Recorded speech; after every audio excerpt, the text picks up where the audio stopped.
హృదయపూర్వకంగా నమస్కారం.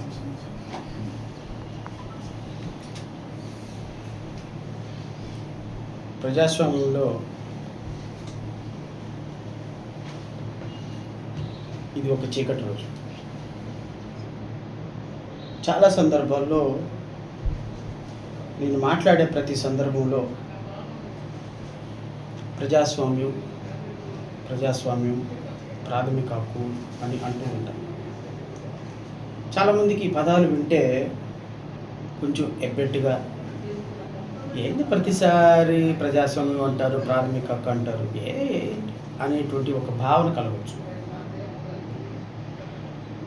అసలు ప్రజాస్వామ్యం అంటే, ప్రాథమిక హక్కు అంటే అది వైలేట్ అయితే ఎంత బాధ ఉంటుందో ఆ వ్యక్తిని అడిగితే ఆ వ్యక్తికి తెలుస్తుంది దాని విలువ ఏంటో. దీన్ని మీకు సింపుల్ ఎగ్జాంపుల్లో ఒక మాట చెప్తాను. విలేకరు సోదరులు, పాత్రికేయ మిత్రులు, భారత రాజ్యాంగంలో ఫోర్త్ ఎస్టేట్ అంటే ఏంటి అంటే అర్థం, చాలామందికి ఫోర్త్ ఎస్టేట్ ఏంటి అంటారు. వాస్తవంగా రాజ్యాంగంలో 3 అంగాలు మాత్రమే ఉన్నాయి. నెంబర్ 1 లెజిస్లేషన్, అంటే నువ్వు రోడ్డుకి ఎడమవైపు నడవాలా, కుడివైపు నడవాలని చట్టాలు చేసేది లెజిస్లేషన్, ఎమ్మెల్యేలు, ఎంపీలు. నెంబర్ 2 ఆర్గాన్ వచ్చి ఎగ్జిక్యూటివ్, చేసిన చట్టాలని అమలుపరిచేటువంటి బాధ్యత. రోడ్డుకి ఎడమవైపే నడవాలి, కుడివైపే నడవాలి, ఎడమవైపు నడవకుండా కుడివైపు నడిచా ఉంటే 10,000 రూపాయలు ఫైన్ అన్నప్పుడు ఆ 10,000 రూపాయలు ఫైన్ వేసి కలెక్ట్ చేసేది కానిస్టేబుల్. ఆ కానిస్టేబులే ఎగ్జిక్యూటివ్ వ్యవస్థ. చట్టం చేసినటువంటి చట్టంలో అమలుపరిచే విధానంలో ఏదైనా తప్పులు జరిగితే సరిచేసేది judiciary. That is called judiciary. That's the third pillar. భారత రాజ్యాంగంలో డాక్టర్ బిఆర్ అంబేద్కర్ గారు రాసిన రాజ్యాంగంలో 3 pillars. Number 1 legislation, executive, judiciary. రాజ్యాంగంలో మీడియా అనే పదం లేదు. వాస్తవంగా మీడియా పాత్ర రాజ్యాంగంలో ఎక్కడ వర్ణించలా. కానీ మనం పెట్టుకున్నటువంటి పేరు ఫోర్త్ ఎస్టేట్. అంటే అర్థం ఏంటంటే మీడియా, లెజిస్లేటివ్, ఎగ్జిక్యూటివ్, జ్యుడిషియరీ ప్రాపర్గా పని చేయనప్పుడు ఈ 4వ వ్యవస్థ మీడియానే ఈ 3 వ్యవస్థలని సరిదిద్దేటువంటి బృహత్తరమైనటువంటి గురుతరమైనటువంటి బాధ్యత ఉన్నది మీడియా సోదరులు. ఇలాంటి మీడియా సోదరుల్ని ఏ రోజైనా ఒక సీఎం మీటింగ్ జరుగుతున్నప్పుడో లేకపోతే ఒక మినిస్టర్ మీటింగ్ జరుగుతున్నప్పుడో లోపల మీటింగ్ చేసుకుంటూ మీడియా సోదరులకి ప్రవేశం లేదు అని ఒక బోర్డు పెట్టారు. ఏమంటే 5 నిమిషాల్లో డౌన్ ప్రభుత్వం అని 5 నిమిషాల్లో మీ మీడియా సోదరులందరూ కూడా బయట ఇస్తారు. 5 నిమిషాలు ఒక మీటింగ్కి మిమ్మల్ని పర్మిట్ చేయకపోతేనే బయట కూర్చొని గెరావ్ చేస్తారు. ఆ క్షణం మీకు గుర్తొస్తుంది what is a fundamental right. ప్రాథమిక హక్కు అంటే ఏంటో ఆ క్షణం మీకు తెలుస్తుంది. మిమ్మల్ని పర్మిట్ చేసినంత వరకు తెలియదు, మీ గురించి మాట్లాడించి మీకు ఇబ్బంది పెట్టినంత వరకు తెలియదు. కానీ ఏ క్షణం అయితే మిమ్మల్ని లోపలికి రానివ్వరో ఆ రోజే మీ యొక్క ప్రాథమిక హక్కు విలువ ఏంటో మీకు తెలుస్తుంది. పీటీ వారెంట్లు వేసుకుంటూ ప్రతి దాంట్లో బయలు తీసుకుంటూ 1 సంవత్సరమో 2 సంవత్సరాల్లో రావణ్ణి జైల్లో ఉంచాలి అనేటువంటి ఒక చీకటి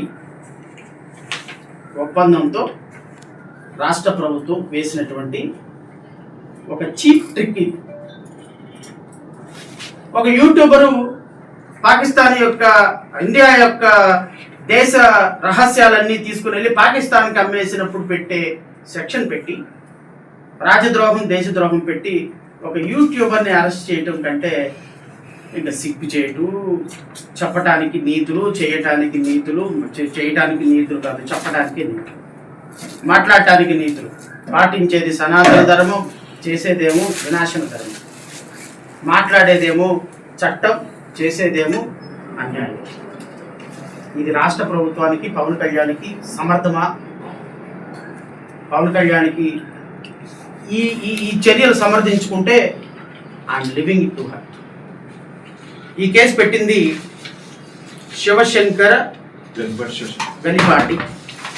ఈ కంటెంట్స్ ఏంటంటేనండి, this is a case of glorification of a banned banned terrorist organization and propagation of extremist ideology through social media that occurred on 28/6/2026 between 17 hours and 21 hours. 28వ తారీఖు జూన్లో బిట్వీన్ 17 అంటే 5 గంటల నుంచి 21 వరకు 21 hours at Gannavaram village and mandal and social media and was reported on 4/7/2016 a complainant Garipata Shivashankar, son of Veer Venkateswara Rao, aged about 44 years. The complainant stated that Bachalakuri Joseph, the administrator and content creator of the YouTube channel Prashna, uploaded and circulated a video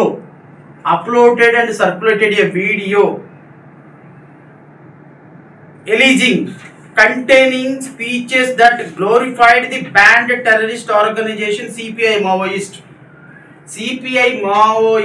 అనేటువంటి ఒక organisation ban అయినటువంటి ఆర్గనైజేషన్ని పొగుడుతూ glorify చేస్తూ వారిని స్తుతిస్తూ propagated the extremist ideology. CPI Maoist అనేటువంటి ఒక banned ఆర్గనైజేషన్ని వారి యొక్క కంటెంట్ని ప్రాపగేట్ చేస్తూ వారిని గ్లోరిఫై చేస్తూ అంటే వారిని పొగుడుతూ ఒక వీడియో అప్లోడ్ చేశాడంట. సర్క్యులేటెడ్ ఈ video ఎలీజింగ్ containing speeches that glorified the banned terrorist organization Maoist, propagated the extremist ideology and encouraged public support for armed rebellion against the state. అంటే మావోయిస్టుల్లో చేరండి ఆంధ్రప్రదేశ్కి భారతదేశానికి వ్యతిరేకంగా ఒక వీడియో రిలీజ్ చేశాడట. It is further alleged that the accused disseminated such content through social media platform which is likely to influence the public, particularly the youth, and is prejudicial to the sovereignty, unity, integrity and security of India. Youth అందరినీ కూడా మావోయిస్టుల్లో join అవ్వండి ఏ video ఆయన join అవ్వండి Maoist పార్టీలో అని అన్నాడో నాకైతే తెలియదు. మరి ఈ వీడియో ఛానల్లో ఆయన అందరిని యూత్ని పిలిచి జాయిన్ చేశాడంట. I don't know. The complaint requested the legal action to take against the accused and the relevant electronic evidence is preserved. The speech was delivered at Eluru and the incrimination video was circulated and viewed within the jurisdiction of the Gannavaram police station through social media. It seems దళిత సమర శంకారావంలో 28/6/2026 7 గంటల నుంచి 21 గంటల వరకు జరిగింది. మరి ఈ నా మీటింగ్లో ఇచ్చినటువంటి స్పీచ్లో ఎక్కడ మావోయిస్టులు టెర్రరిస్టులు అనే పదాలు రాలేదు. పవన్ కళ్యాణ్ విమర్శిస్తూ వచ్చినటువంటి స్పీచ్. మరి ఈయనంట ఈ కంప్లైంట్ ఈ వీడియో అనంట గన్నవరంలో ఆ రోజు చూశాడంట. ఆ రోజు చూసిన కారణంగా ఇప్పుడు ఇతనికి దేశద్రోహం రాజద్రోహం కేసు పెట్టి ఈరోజు అరెస్ట్ చేయండి.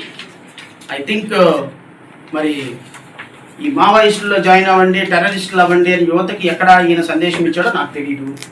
ఆ సందేశం మరి ఏ విధంగా ఈ కంప్లైంట్కి వచ్చిందో నాకు తెలీదు. సో ఓవరాల్గా ఈరోజు మరణశిక్ష పడగలిగినటువంటి కేసులో ఒక యూట్యూబర్ని ఒక జర్నలిస్ట్ని ఒక ప్రశ్నించడంలో తారతమ్యాలు ఉండొచ్చు. నేను ఒకలాగా ఆర్గ్యుమెంట్ చెప్తా, మా సోదరుడు ఒకలాగా ఆర్గ్యుమెంట్ చెప్తాడు, ఈయన ఒక ఆర్గ్యుమెంట్ చెప్తాడు. అల్టిమేట్గా మేము అందరం చేసేది జస్టిస్. ప్రశ్నించే తత్వంలో కొంతమంది సాఫ్ట్గా చెప్తారు, కొంతమంది హార్ష్గా చెప్తారు, కొంతమంది ఫెరోషియస్గా చెప్తారు.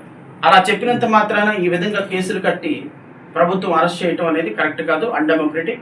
బట్ ఏదేమైనప్పటికీ కూడా 102 కేసులు పెట్టి రావణ్ణి సంవత్సరమో 6 నెలలో 3 నెలలో ఎంతకాలం జైల్లో ఉంచాలన్న ప్రయత్నం చేస్తున్నారో నాకైతే తెలియదు. ఈరోజైతే నేను వాదనలు వినిపిస్తా మళ్ళీ.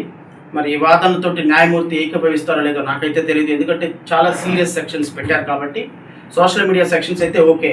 ఈ సిపిఐ అంట, మావోయిస్ట్ అంట, వీడియోలు అంట, యువతను తీసుకెళ్ళి అంట బ్యానెడ్ ఆర్గనైజేషన్లో జాయిన్ చేయడానికి ప్రయత్నం చేశాడంట. మరి ఈ వీడియోలు ఏ వీడియోలో తీశారో, ఏ వీడియోలు పెట్టారో, మరి ఏం మ్యానిపులేట్ చేశారో,